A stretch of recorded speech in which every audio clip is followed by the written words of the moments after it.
CRISPR technique tracks genetic activity in real time.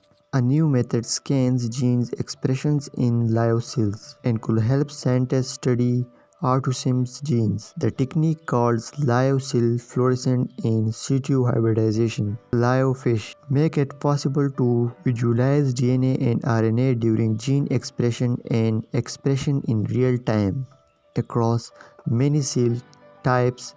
It's used the gene editing system CRISPR to target specific genetic sequence and label them with fluorescent dye in less than in hours.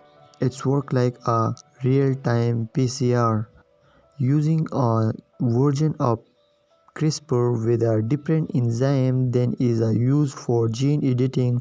Researchers can also separately target RNA by tracking gene expressions over time. The technique could show, for example, how individual cells work together to form an embryo. It can reveal how RNA moves and clusters inside cells, and it can be used in monitor CRISPR gene editing, uncovering the molecule involved in breaking and repairing DNA during the edits. The researcher reported in September in Science.